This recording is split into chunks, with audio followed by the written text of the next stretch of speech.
Ladies and gentlemen, welcome to The Right Time, a Wave original. My name is Bomani Jones. Thanks for listening wherever you get your podcast. Thanks for watching us on YouTube. Subscribe, like, rate us, review us, give us 5 stars. You only give us 4 stars. I'm inclined to believe you are a hater. It is Time Machine Tuesdays. We got my man Vinnie Goodwill in from ESPN. What's going on, brother? Man, what's going on? At least I don't have the title of Bo's biggest hater. Nah, you don't, man, because you don't do that. That's not your inclination. That's not in your spirit and it's not in your soul. No, it's not, but I figured given today's topic, for whatever reason, this thing makes people lose their minds. Yo, so this is interesting. So, we do a Time Machine Tuesdays. Now, every Tuesday, we're going to look back at something that has gone on in sports and the world. This we are looking at as, I want to make sure we got this date right, on January 22nd, 2006. Kobe Bryant put up 81 points, including 55 in the second half over the Toronto Raptors. 81 points. The significance of the 81 is it is the second highest point total of all time behind Wilt Chamberlain. And what I think is interesting about that, like the Chamberlain part, Vinny, is that there's so many NBA records that are like the highest except for Wilt, where we just have a host of things where if you get to be the closest person to Wilt, then it's like, oh, okay, good enough. But normally when that happens, it's like Wilt did it 8 times or Wilt did it 5 times and then somebody else. Wilt only scored 100 one time. That's the only time that Wilt went over 80. This is the second highest point total of all time in one game. And I think one thing that's interesting about it, and there's so many levels that we could get to about it. In fact, let's build up to the moment, right? Like, let's build up to the game. And I think building to the game requires going to 2003. A couple things happened in 2003. One, the Lakers three-peat ended, right? You follow the end of the Lakers three-peat with the additions of Gary Payton and Karl Malone as the Lakers went to make one more run, kind of an understanding that this was going to be Shaquille O'Neal's last year with the Lakers, and probably the first year that Shaq was not truly great anymore, was probably that season. That is also the summer of Kobe being charged with rape in Eagle, Colorado, okay? 04, that is the ultimate super team didn't make it happen situation in the history of the NBA. I'd say even more so than the net situation with Kyrie and Kevin Durant and James Harden, because they were just kind of in and out. Like, there was a pandemic that was in the middle of it. It was a lot. This one right here, we live with the stress for all 82 games, right? Like, the Lakers were the centerpiece of basketball coverage. And we watched it not look good. And then we watched Derek Fisher hit the miracle shot against the Spurs. Mm-hmm. And it looked like they were going to turn that around, and they beat Minnesota. And then the Pistons, who from a distance seemed like they would be no match. You folks in Detroit, I believe, call that the 5-game sweep. Yes, that is the term right around these parts. Yeah, it's Bo. And it was, by the way. It felt like a 5-game sweep, but was it over? It was the Lakers won that one game in overtime, and then the Pistons just kicked their asses. Yeah. Like, no, the crazy thing is, like you said, 2003 is a great starting point because remember that was the Shaq. I get hurt on company time. I recover on company time. He came into camp really overweight and just didn't start, right? And that was where you got the glimpse of Kobe being able to carry a team. Remember, he had that 40-point streak. I want to say in January of 03, or he hit like 12 straight games of 40 points. He had the one game, I think, against Seattle where he had 12 threes. Now, y'all, I think we have become desensitized about what 12 threes looks like. But in a non-3-point shooting league, hitting 12 threes when you have the complete offensive game that Kobe did and Kobe had, like, that was amazing. And then, like you said, the precursor to everything in 04, Karl Malone trying to get his one ring, Gary Payton at that point trying to get his one ring. It was so weird because remember in the preseason of that year, Shaq, I think they were playing in Hawaii, and Shaq wanted that extension. And I screaming forgot who at they Jerry were playing. Buss. screaming at Jerry Buss to pay me because you dunked on Jerome James or somebody. Like, just that was so. It was very clear in hindsight. I didn't feel like it was clear in the moment, but it felt clear in hindsight. Man, this was going to be the last year of any of that. Like, Kobe was going to be a free agent. Those guys were old, and it led up to everything that we're getting to in 2006, which is Kobe as lone act, pulling all of these feats off by himself, but it's going nowhere in a team construct. And what does that mean to him? Right, because look, Shaq knew. Look, when they were not going to extend him with 1 year left on his contract, or wherever they were. Come on, man. They told you, and he knew it, right? And that led to that level of drama. We find out in the course of that season that Kobe talked about Shaq when he was talking to the police. We had that, like, it was, there's never been anything more dramatic, at least in my life, in terms of, like, it was the perfect combination of modern media coverage plus the glamour franchise of the NBA, plus maybe the two biggest names in the NBA, plus you add these legends, plus you have the Phil Jackson thing, but they got their doors blown off in 2004. Shaq gets traded to Miami. Phil Jackson gets fired. Peyton's done. Karl Malone retires because he suffers the first injury of his whole career because, good gracious, that man was durable. All those things happen. Lakers go through 2004-05. Rudy Tomjanovich is the coach. They let go of him in the middle of that year. Kobe's hurt for much of that year. No, I think he got sick. I think Rudy got sick.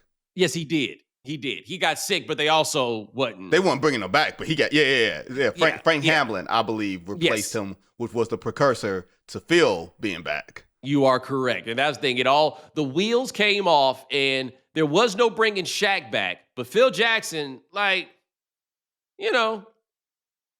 when you're dating the owner's daughter, things get awkward, right? When you coach a team and you're Phil Jackson, that's a whole show to itself that we don't talk nearly enough about, which is the weird dysfunction of Phil Jackson existing with the Lakers. But they fired him in 2004 and brought him back in 2005. In between, he put out a book where he says that Kobe is uncoachable, and now he has to coach Kobe again, except he's coaching Kobe. And I would like to take a brief moment to pull up some names of some players who played on the 2005-2006 Lakers. I could also do this with the 2004-2005 Lakers if I wanted to, but let's just go to the team for the season that we are talking about. I am going to sort this list by minutes played, right? Or minutes per game. Kobe Bryant was first in minutes. Lamar Odom was second. Lamar Odom, very good NBA player. Third in minutes is Smush Parker. Fourth is Kwame Brown. Fifth is Chris Mims. We're getting to Devin George, Luke Walton, Brian Cook, Sasha Vujacic, Laurent, a rookie Andrew Bynum. Guys, this team was Kobe and the Pips. Kobe and the Funky Bunch. If we keep it in a buck, yes.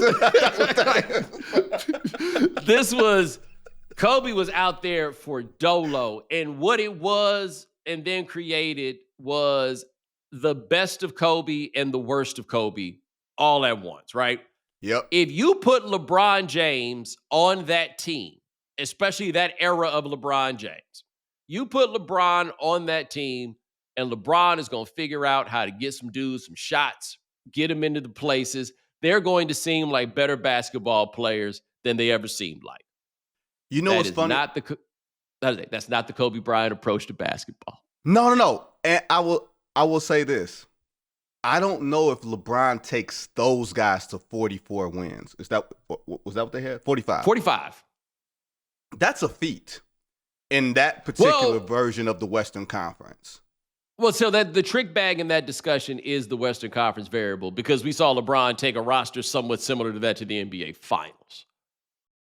I would venture to tell you that Larry Hughes and Zydrunas Ilgauskas and Drew Gooden are better than Smush Parker. Lamar Odom, as talented as he was inconsistent as hell.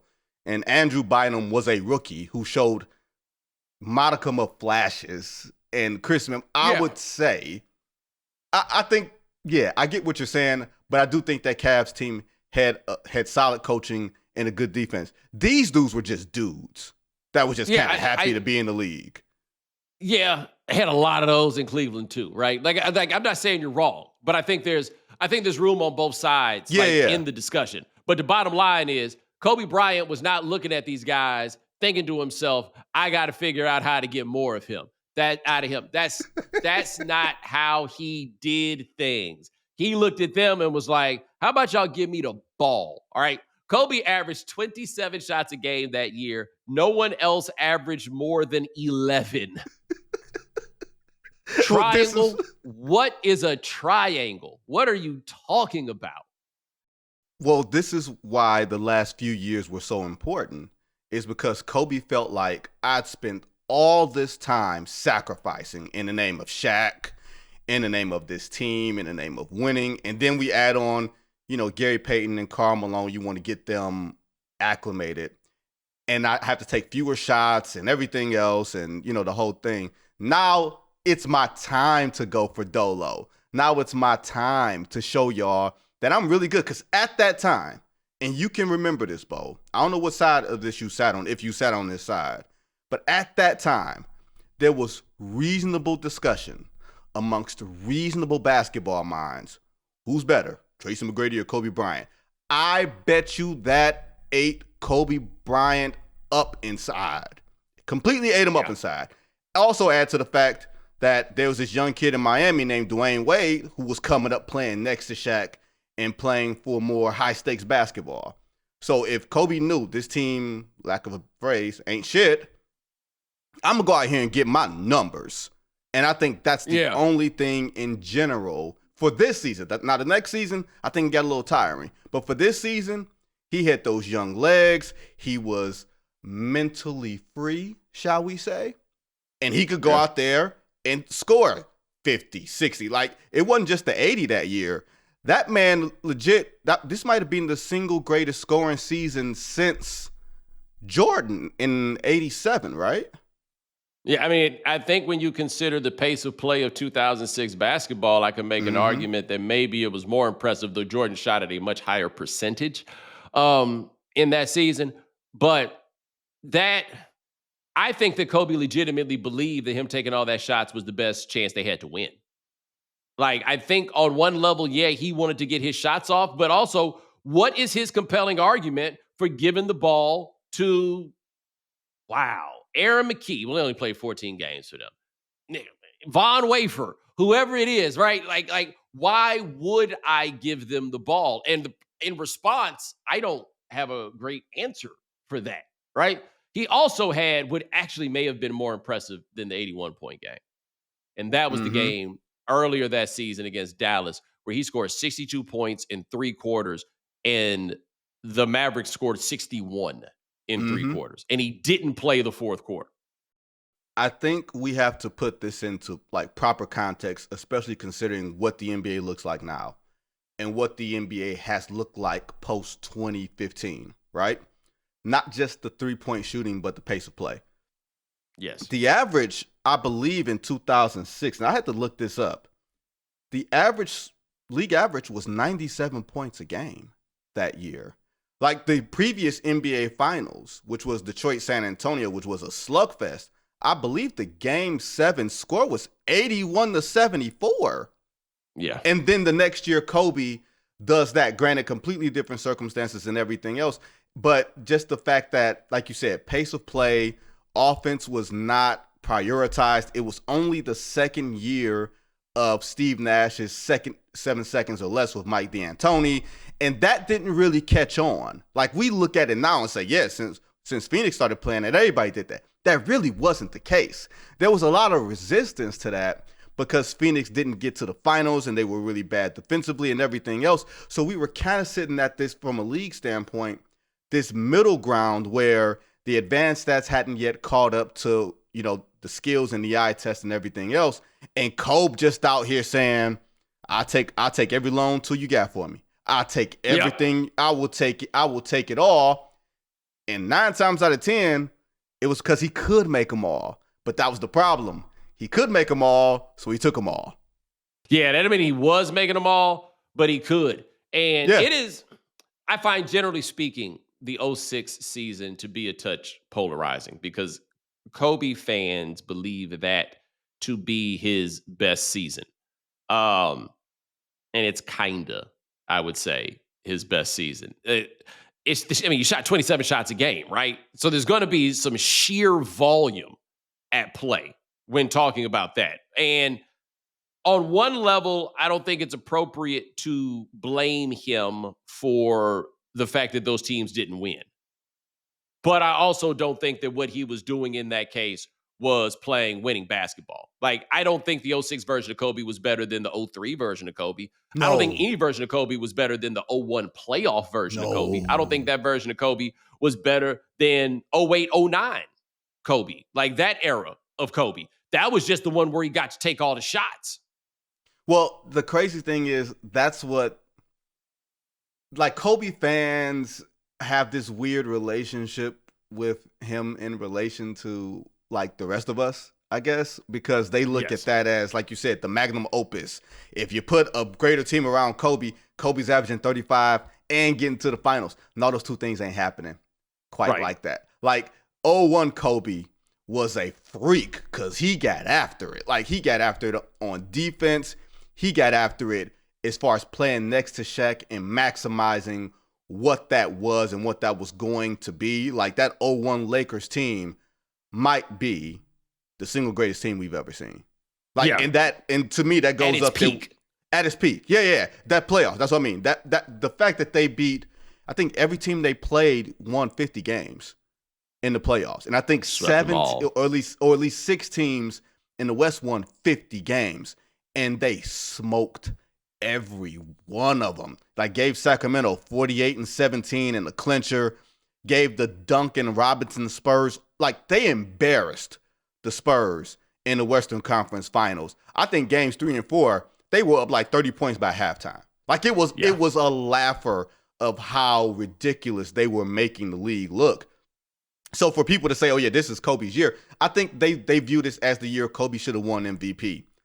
I don't view it that way at all. Like Shaq thinks he should have won that MVP. I don't think that's the case. Kobe thinks he should have won MVP. I don't think that's the case at all. I think by and large, those are nowhere near the egregious ones.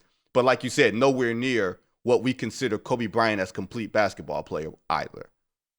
But when he was on in that year, you could get 62 3/4. And when he was on in that year, you could put up 81 on the Toronto Raptors. And shout out to Jalen Rose, because you would think that he gave all 81 of those to Jalen Rose with the way the internet has taken control of that game and narrative. Hey, man, let me tell you something about that game. And you watched it. You just got through watching it. Brother, everybody got a piece of that 81. It's like Oprah. You get a bucket. You get a bucket. Oh, It's like my everybody. God. Mo Pete, my man Mo Pete from Michigan State, he ate a lot of those. More than Jalen Rose did. He ate a lot more of those buckets in his grill than Jalen. Jalen got some work too, but it wasn't Jalen didn't even take half of that. But when So you I get think 81, worth note. Yeah, so I think some important things to note about this game. Number one, this was a close game after 3 quarters. And it was a close game. No, number one, the Lakers were down 17 in the first half. Yes. Right. This was not one where they were just blowing their doors off from the beginning and it was stat hunting. No, the path to victory was Kobe getting these buckets.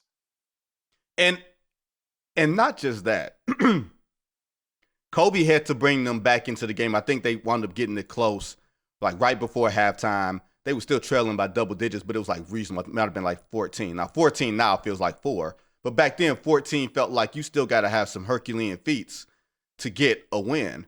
Then in the third quarter, because he had 27 at the half, which seemed like an astronomical number then. They were like, man, Kobe may need 50 to get this win. 50 might not have done it. You know what I'm saying? It might have been only 81. And then he started taking over even more in the third quarter where they took the lead, but it was still reasonably close. Like, once you get, and I don't know how you feel about this, Bo, once somebody scores 60, why would he pass the ball? I don't care If you up 20 at that point, you go for it. Luckily for Kobe and luckily for us, it was still a reasonably competitive game to the last 5 minutes. But when you get hot like that, no, go ahead, dog. You got it, big dog. Shoot It every was time. you got it, and everybody knew what time it was. Like, and it wasn't like the last game of his career where that was different, right? This was simply, we know Kobe's going to get the ball every time, and he's going and getting these buckets. Like, he was still messing around. Like, he dribbled. I remember one play clearly from watching the game that night where he dribbled into the baseline and was trapped, and the game is over, and he just called a timeout because we just getting these buckets, man. Everybody was invested in the fact that greatness was happening right now, right? This wasn't a manufactured moment. This was, hey, man, this dude is getting it. We're not going to let him get buckets. But we recognize, like, the Lakers understood this is what it is. And even if they didn't understand that was what it was, that was what the fuck it was going to be. Because there's no way in the world that Kobe was going to be playing like that and then be like, nah. Let's go ahead and run the offense right fast. Not again. Remember, the Dallas game, which was a month before that, where he had 62 and the championship contending Dallas Mavericks had 61. He could have went for Dolo in that fourth quarter. And I'm not sure if that was a national TV game. It might have been a Sunday game. Maybe it was. I can't remember it. But there was more of an impetus in that one to go and embarrass the competition. And he was like, you know what? If I done sacrificed already, no, I'm going for this one. Like, and the crazy thing for me, Bo, is when I think of 81, I don't think of that being the most impressive game of Kobe's career. I just think of that being like the most Kobe game of Kobe's career.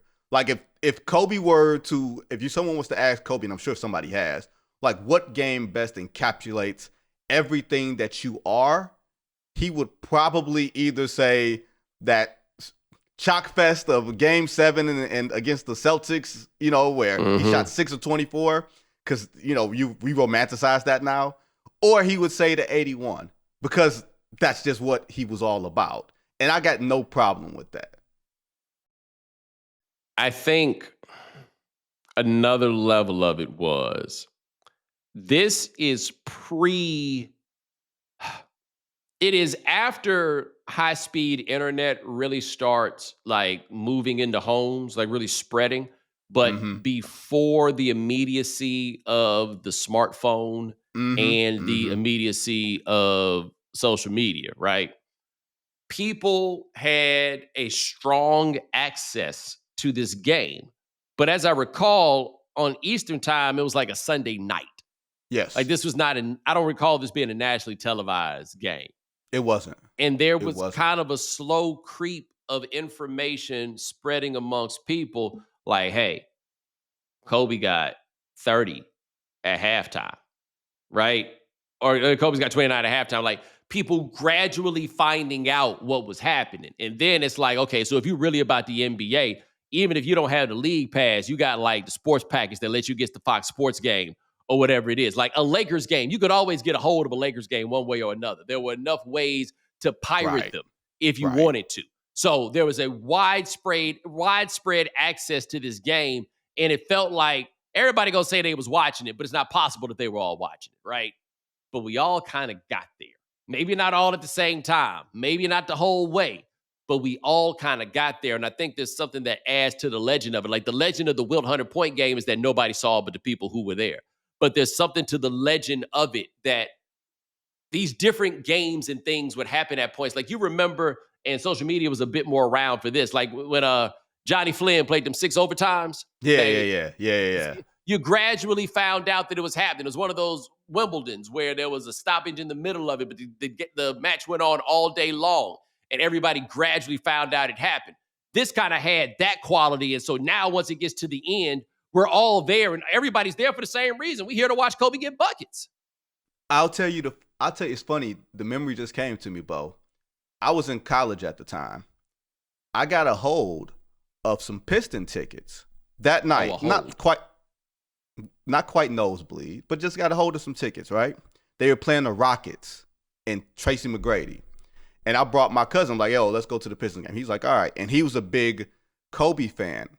And he was like, yo, as long as we get back in time for me to get on this league pass to watch Kobe. I'm like, all right, cool. That's a late game.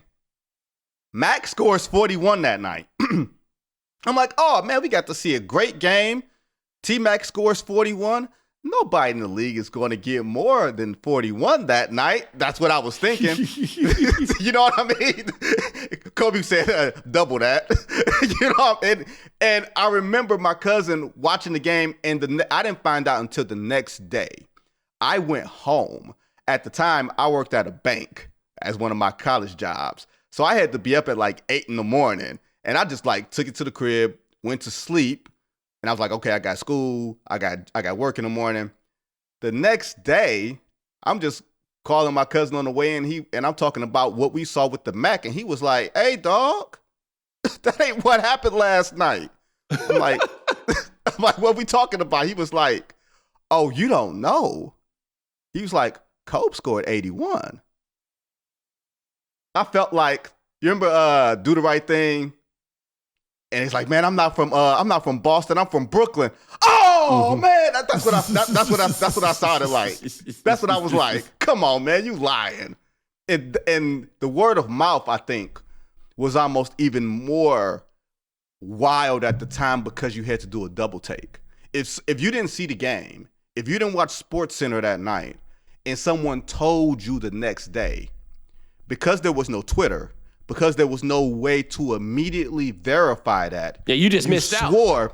Not only did you miss out, you didn't believe it. You thought somebody was lying to you. Right. That's what 81 is. All right, coming up next, we got more on this and, you know, how this kind of sets up this next stage in the career of Kobe Bryant. It's the last call for football on FanDuel. One final Sunday, one last kickoff. The final chance to place your bets before the NFL season closes its tab. This is Super Bowl 60, and FanDuel is making sure you're in on it. If you're a new customer, bet $5 and get $200 in bonus bets if you win. So whether you're backing the favorite or riding with the underdog, make it count. Because after the Super Bowl, the season's over, and football is officially done. Last call for football on FanDuel, an official sportsbook partner of Super Bowl 60. Visit FanDuel.com/Bomani to get started. 21 plus and present in select states for Kansas in affiliation with Kansas Star Casino, or 18 plus and present in D.C., Kansas, Wyoming. Opt-in requirement. Awards are non-withdrawable. Restrictions apply, including bonus and token expiration, leg requirements, and max wager amount. See terms at sportsduel.fanduel.com. Gambling problem? Call 1-800-GAMBLER or visit rg-help.com. Call 1-888-789-7777 or visit ccpg.org/chat in Connecticut or visit mdgamblinghelp.org in Maryland. Hope is here. Visit gamblinghelplinema.org or call 800-327-5050 for 24/7 support in Massachusetts or call 1-877-8-HOPE-NY or text HOPE-NY in New York. All right, back with Vinnie Goodwill talking about the night that Kobe scored that 81, and it's still crazy, 81.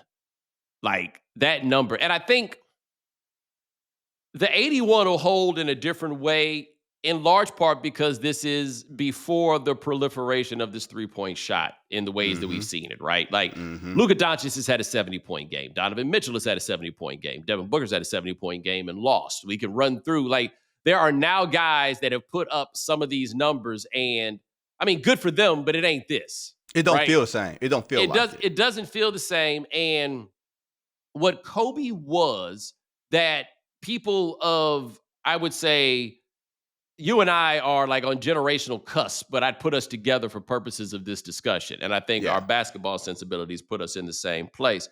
The scorer versus the shooter is a big thing here, right? Now you have guys like Steph Curry, who is an ungodly combination of the two. But what Kobe Bryant was, Carmelo Anthony is somebody who fits in this archetype. We can go to guys like Adrian Dantley, squarely in the archetype of a scorer. I know how to get buckets. the way the game has changed because the NBA decided about 15, 20 years ago that it wanted to be more of a ball movement league, more of a team basketball league, which was truly necessary given the way that the game had kind of bogged down, before they made the rule changes. But what you had were guys that give me the ball and I know how to get buckets. It was a footwork game, a sleight of hand game, your pump fakes, your ability to conserve your dribble, all of these things, right? There is an art to scoring that isn't always the most efficient when we talk about basketball and team success, but has its own very particular beauty when watching it purely as an aesthetic. And a guy getting 81 points in the form that Kobe Bryant got those 81 points, it's hard. It's going to be hard for anybody to put up buckets in a way that feels like that ever again. He took 33 twos in this Right. game. He was 7 of 13 from 3, but he only took 13 threes. And if someone gets on a heater, I don't know how many threes Donovan Mitchell took or Luka Doncic took, but if someone gets on a heater like that, the numbers reversed. You're taking as many threes as possible to maximize the numbers as opposed to maximizing the opportunities. Like, that's why I think, Bo, is so very difficult for players for people, viewers who did not see him, to understand why Allen Iverson was indeed a thing. Because they're like, man, look at the shooting numbers. He didn't shoot that well. But there's a relentlessness to the way that players had to play back then. Like, appetite was the biggest thing, in my opinion. The number one thing that had to be a quality about scoring had to be appetite, had to be want to. Because you look at a guy like Jerry Stackhouse, and Stack was a shooting guard, but he wasn't a shooter by any stretch. But he could get to the bucket, he could get his shot, he could get to the line. Like, he used and maximized all the ways that there is to score. And he wasn't necessarily limited to, since I'm not a shooter, that means I can't be on the floor, or I can't be effective. Kobe was a guy that was, when I'm hot, I'm on a heater, get out the way. But any other time, there's not a spot on the floor that I can't create a shot from. And there's not a spot on the floor that even if you double team me, that I can't get up a reasonably effective shot that maybe just maybe might go in. And that's the stage of basketball in 2006 that we were aging out of. Maybe not fast. It was a slow burn, but we were starting to age out of that because I think the rules came into play before the 04-05 season, but it just took a long time for basketball to catch up. I want to say I think it was before the 03-04 season. The thing I know is this. It was when Steve Nash was still in Dallas. Okay, that was 03-04 then. You can go look at Steve Nash's stats, and you can look and find exactly the year that everything changed with the rules. It was immediate in Steve Nash's numbers. But the other thing was, and I think that this gets lost, is that getting buckets was a lot more hazardous back then, right? This is not the 80s where dudes could literally clothesline you and get called for a common foul. It wasn't that. But a big part of why you had to have a mid-range game back in the day that isn't discussed by the dorks is that these cats are taking your head off if you go in too far, right? This is another element of it that's part of why you had to have a 3-level game. It wasn't possible back in the day to have a situation where the heat map is showing all these threes and all these layups because somebody was coming to get you down there, right? Some dude who wasn't even actually very good at basketball. He was just there to stop you from getting buckets. Kurt Thomas. And I'm saying not saying Kurt Thomas isn't good at basketball because Lord knows I don't want to run into him and get into no problems. Like having to spend a lot of time at Madison Square Garden. You never know who's going to be on the Jumbotron that day, right? But that is true. I say that to say there are guys like that who are on the roster for the sole purpose of somebody come down the lane, you got 6 fouls, you better use them. And you better use them properly, as in no soft ones, no and ones, make him feel it, make him go to the line, but make him think twice about going there. And then the coaching back then was not such to take corner threes. That was the one spot that they didn't tell you to take threes. They said, don't take a three in the corner because that puts you at a disadvantageous position to get back on defense. So even though that's the shortest three and everything else, and Kobe could have been a monster at corner threes if you would have told him, hey, man, this is easy. The fact was you had to play offense thinking about defense at the same time. So it wasn't just go to the basket, it's going to be a freeway there and everything else. You had to be strategic about where you took your shots from, not just hazardous to your health, but also these defensive-minded ass coaches didn't want to give up a fast break on the other end. So sometimes a bad shot was just the first step in playing good defense. And I think all of this also, this game is a part, I think the 62 and 61 minutes was another part of it, but this is the beginning of Kobe moving back into the good graces of the basketball public, right? The general public, I think, was a bit of a bigger fight, but the basketball public, hey, man, I think it's hard to explain to people that we were on sides with that Shaq and Kobe thing. Like, there were not a lot of people on the you got to see it from both ways. It was around the Lakers and around the league. It's either you were with Shaq or you were with Kobe. And to be honest, man, it was really hard to be with Kobe, at least for the early portions of it, because Shaq was so much better than everybody else was. Then gradually Kobe got there, but a lot of us were slow to recognize it because we still had the best of Shaq in our minds, when we came up with our idea of what it was that they looked like. But in the end, Shaq left the Lakers, and then the Lakers missed the playoffs.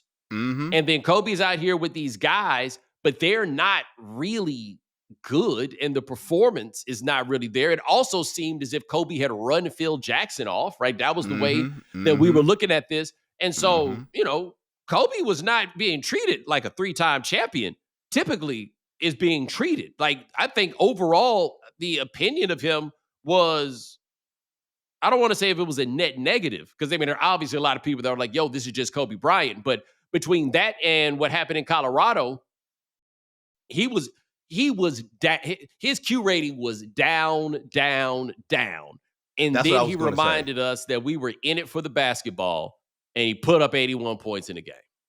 That was the thing to me that stands out. I feel like, remember Kobe had that sneaker free agency year? Where he wore everybody's stuff, like the stuff that Stephen Curry's doing now. And then after that, he got into the Colorado thing. So he was flammable. Like, you couldn't touch him. You couldn't give him an endorsement deal. That 05-06 season was the first time that Kobe, 8 years in or whatever it is, had his own shoe from Nike. Like, that was the Kobe 1 shoe. And that was kind of, like you said, a step in the direction of welcoming Kobe back into the consciousness. And Kobe, the thing with Kobe and Shaq was that Shaq knew how to play the media game. Shaq was a likable, big dude who could disarm you and who could get you on his side and everything else. And Kobe was gruff and didn't let people in and liked it that way. So it was easy to say, Biggie Tupac or whatever it was, right? Like, it was legit. Either you were a Shaq guy or you were a Kobe guy. And the guy, like my cousin I was telling you about, he was a big-time Kobe guy. He didn't rock with Shaq. He thought Shaq should have been like Tyson Chandler. Grab the rebound and kick it out to Kobe. He thought that back in 01. Hey, man, get off the glass. I'm telling you, like, this is what things were like even then. And then Colorado happens. And then Shaq gets traded happens. And then everything else. Hold on. You can't leave out Kobe talking about Shaq to the police. That is the one, just like Carmelo Anthony had a hard time shaking off when he punched Marty Collins and ran the other way. Like, sometimes it's the things that dudes just find to be abhorrent. And that was the one. That's the even if you were a Kobe guy, that's the one thing that people kind of have a hard time reconciling. You know what I mean? Hey, that's what Kobe had to get past with these dudes. You know what I'm saying? Like, hey, you're telling me Matt Barnes really loved Kobe as much as he say? You Hey, telling me man. Matt Barnes thought that was okay? Hey, how you I'm think sure that Matt looked? Barnes does How you think really that looked to care Steven about Jackson? Kobe. I'm not saying they lying when they talk about how much they like Kobe. I'm just wondering what they thought when they heard about that. I mean, how you think that plays with Steven Jackson? Like you Right. said, Matt Barnes. How you think that Right. plays with Captain Jack? Like Kobe had to overcome some things to get back cool with everybody. Dog. Like I think J.A. Adonde, and I'm not speaking out of turn. J.A. came to Vegas for the NBA Cup, and somehow this story came up. And he said he went on Around the Horn one day and said, "What happens in Vegas stays in Vegas, unless you're hanging with Kobe Bryant." In the aftermath of that, and then he was like, and after that, he was like, "Man, that was over the line." You know what I mean? Like and you know what I mean? Like there was points where we were all collectively teeing off on. Can you imagine the podcast back then when people got a hold of Kobe talking to the cops? This is in the Stop Snitching Warner Brother era. I have talked about this. Nas has a song on, I think it's the Streets Disciple album, called These Are Our Heroes, that originally had a much different title. And he lambasts Kobe for snitching on Shaq. Yes, he did. Yes, he did. Like, yo, and it was he took it to a whole nother place. Like, it was bad times, man. But then he went and put up 81. He went and put up 81. It was like a slow burn sort of thing. It was Kobe's back on the Lakers, right? He never left. Like, I think that's a very important thing to note. He never left the Laker brand.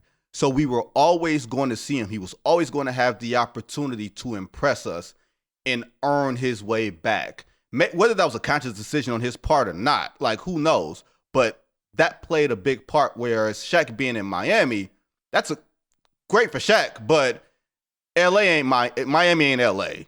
You know what I mean? And then remember, the week before 81, if I remember correctly, was Dr. King Day. Lakers, Heat in LA, and that was the game where Shaq and Kobe actually made up. That was also the game where Shaq gave Andrew Bynum that forearm shiver directly. No, I thought that was on Christmas. No, that wasn't on Christmas. Oh, I remember that happening because Andrew Bynum kind of dunked on him, right? Yeah, Andrew Bynum dunked on him. It was like peace on earth. You know what I mean? Andrew Bynum dunked on him. No, Shaq dunked on him first. Yeah. Shaq got a tip dunk.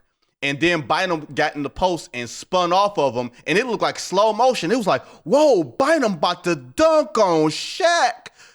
Dunked on him. Looked like a soft dunk. Not soft, but it looked like a, fingertip dunk.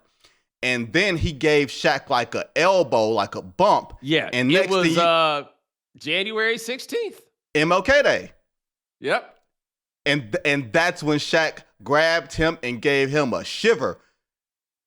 That was the day that Kobe and Shaq made up because somehow Bill Russell got involved and Bill Russell told Shaq, you can't treat Kobe like this. You got to forgive, blah, blah, blah. And that's when stuff started to turn. And then 6 days later, 81 happens. Yeah. All that stuff happens in the span of a week. But then 1.5 years later, at a moment that was just before this social media thing got cracking, which is good for the legacy of Kobe, but bad for us. That's when Kobe asked to be traded. Ship his ass out here. No, wait. He scored his 81, but he got tired because they blew a 3-1 lead in the playoffs. I was going to say, you're 07. forgetting that. You are forgetting. No, they blew it in 06. In 06, they had the 3-1 lead. Where so, I thought Kobe, 06 lead, played against the Suns. Yes, played against First the Suns. round of the playoffs, 3-1 lead, blew it. And in the fourth quarter of Game 7, Kobe tapped. Didn't take a shot in the second half. Or maybe he took one. No, he might have taken one. It might have been a long three. It might have been one of them long logo threes.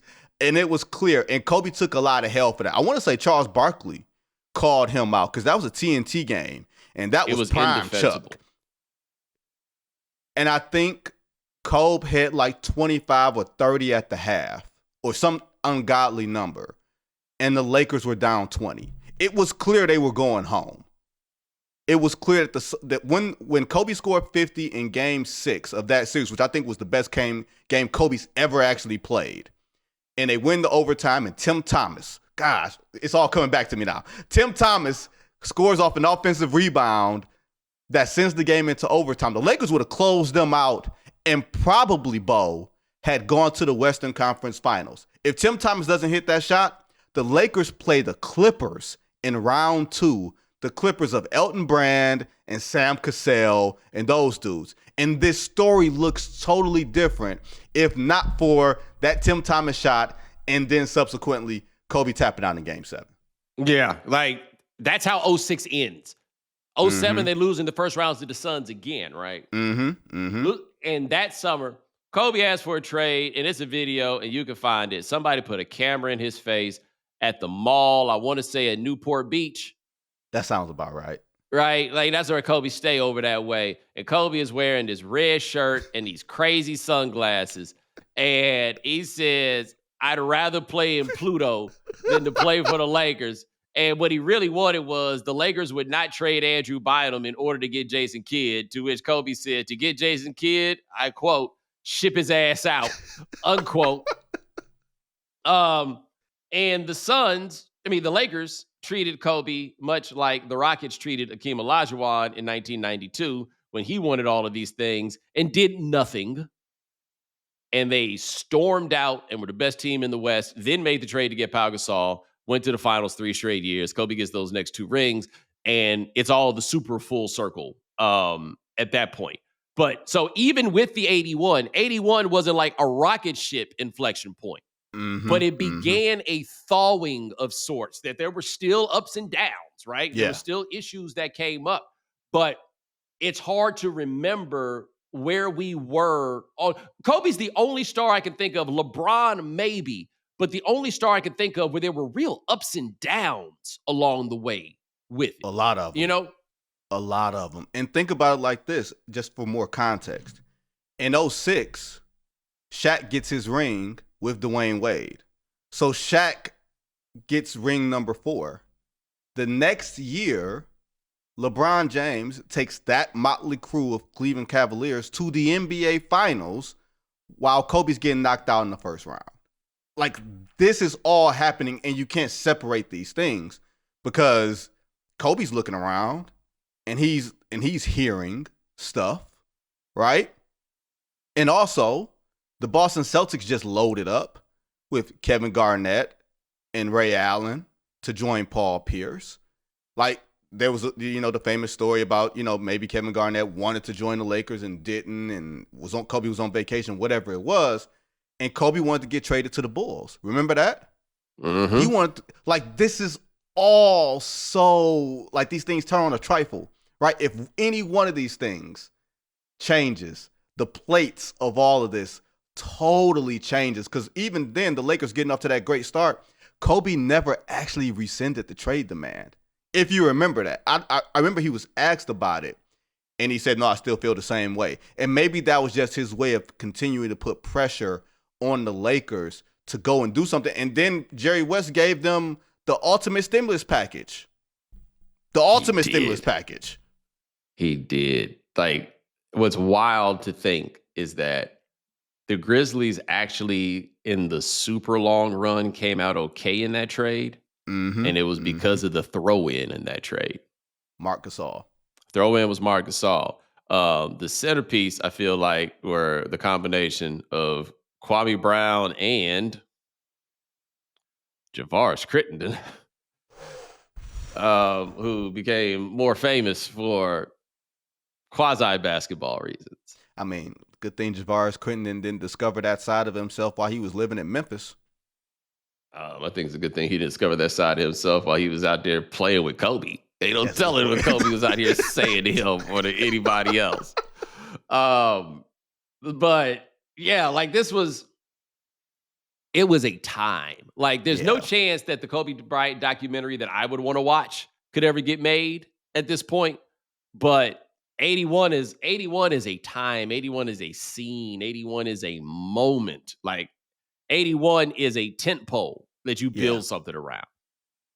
I mean, it was like you said, it was the start of, I want, like, some people may view 24, like him changing the number, as like the start of the different version of Kobe Bryant that we knew. But I tend to agree with you, is that this 81 thing was a way for us to be able to talk about Kobe Bryant again without the precursor of, well, there was also the thing that happened in Colorado. It's not quite like he was, this is not, I'm trying to figure out a way to say this delicately. But you know how we talk about that one dude who was a football player, and we can't say anything without mentioning the first thing first. Right. To some degree, with Kobe, it was just like that. We couldn't say excellent basketball player, whatever it was. We had to acknowledge the thing that was the thing. And after 81, it felt like it was okay for us to not have to mention that thing on the first sentence. It was still mentioned, but it wasn't the very first thing. And maybe now we were able to discuss Kobe as basketball player as opposed to pariah, or what you felt about him personally, or if you thought he was a rapist, all these other things, right? Yeah. Well, look, man, like I said before, right or wrong, I'm not saying this in any judgment, right or wrong, we are in it for the basketball, and he did a basketball thing so impressive that the basketball thing took priority, right? Because the basketball things he was doing up until that point, they wasn't enough. You understand what I'm saying? Like, you're out here playing with losers, and it doesn't look good on you as you do this, right? Your arch nemesis is over there winning, right? Making it happen. He did a basketball thing. And that, and look, it takes some time before that all goes and that all builds, right? Like I said, this was an up and down sort of scenario with him. But this right here, outside of winning the championships, this is the highest that he has had. And it's in the running, not necessarily yet, but if someone said they thought this was the best individual performance they had ever seen, I get why you would say it. I'm 100% with you. And here's the other thing. Let me ask you this, Bo. Where do you sit on these corners of Twitter that says Wilt didn't exist? That Wilt's 100. The Wilt Hunter game? Yeah. Dummies. Fucking idiots. Like, why did we make this up? That's all I'm asking. Like, why did we make this up? Because we traveled back in time. Whose idea was that? We traveled back in time to ensure that Kobe would not be number one. We put this artificial thing in place so that Kobe Bryant could never have the number one scoring game of all time. This is what these idiots think.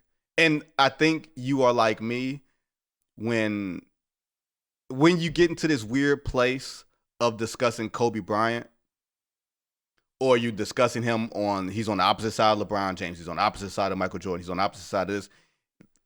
It's not Kobe, it's the people that get on your last nerves. It's very rarely it's Kobe. It's y'all. Yeah, it's really dumb. It's Kobe's fantastic. He's fantastic. We got to get back to 81, because now you got me thinking about suckers. It's my bad. Glad we waited till the end to call them suckers, because now they maybe listen to the whole rest of the episode. Vinnie Goodwill, check him out, covering the NBA for ESPN. My brother, I appreciate you. Oh, my man, this was fun, dog. Appreciate you. All right, man. Ladies and gentlemen, thanks so much for joining us here on The Right Time. Be sure to join us every Tuesday for Time Machine Tuesdays. Ryan Brumley handling everything behind the scenes. Thank you, sir. Remember, by the way, we do this 4 times a week in general. But remember, follow The Right Time. Subscribe, like, rate us, review us, give us 5 stars. You only give us 4 stars, I'm inclined to believe you are a hater. We'll talk to you guys in a couple of days. Take it easy.